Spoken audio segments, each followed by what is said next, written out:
Okay, let's dive right in. We're going to untangle a real mystery that's been causing a ton of confusion online. The name? OpenClaw. What is this thing? Is it some retro video game engine, or is it a game-changing AI? Let's figure it out.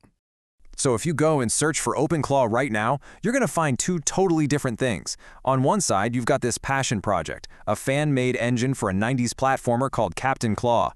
But on the other side, you've got this groundbreaking AI agent framework that has just, well, exploded onto the tech scene. All right, so you've got these two completely separate projects, both with the exact same name. So which one is the real deal? Which one is everyone talking about? Well, here's the thing. They're both real. But the project that's causing this seismic shift in the tech world, that's the AI agent. And that is exactly what we are going to break down today.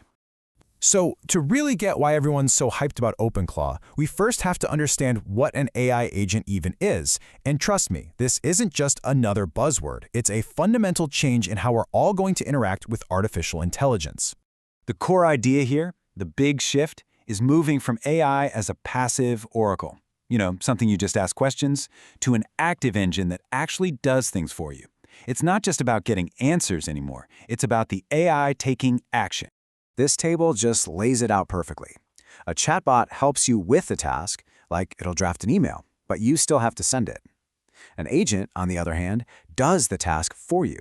It can manage your inbox 24/7, write and test its own code, and even build an entire database from scratch by scraping the web. All on its own, no human needed. So this new agentic AI idea, it just took off. And that growth was so explosive that the ecosystem kind of shattered into a whole family of different Claw projects. Each one is designed to solve a slightly different problem.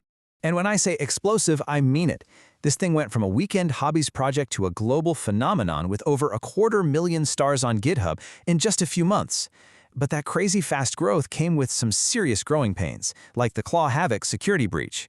That incident forced the entire industry to suddenly start asking some really tough questions about AI governance and safety. So yeah, it's not just OpenClaw anymore. This huge wave of interest created a whole family of different flavors. You've got NanoClaw, which is for developers who are super security conscious. Then there's ZeroClaw for edge computing. It's all about speed and using as little memory as possible. And for businesses, or folks who aren't super technical, you've got these managed platforms like Taskade and KimiClaw that handle all the complicated setup for you.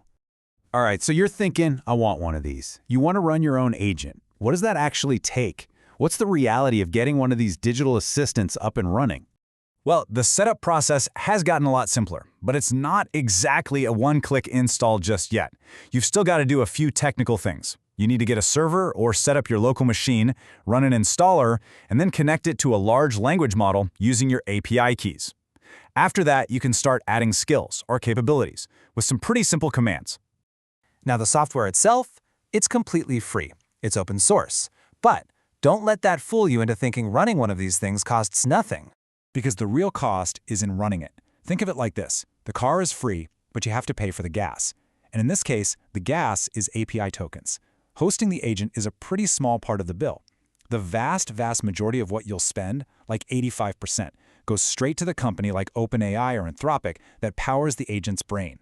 Every single thing it thinks, every action it takes, it's all burning through tokens. And those tokens cost money. And you have to watch out for these hidden costs that can sneak up on you. For example, there's a default setting called the heartbeat. Sounds innocent, right? But what it's doing is pinging the language model every 30 minutes, just to keep itself ready.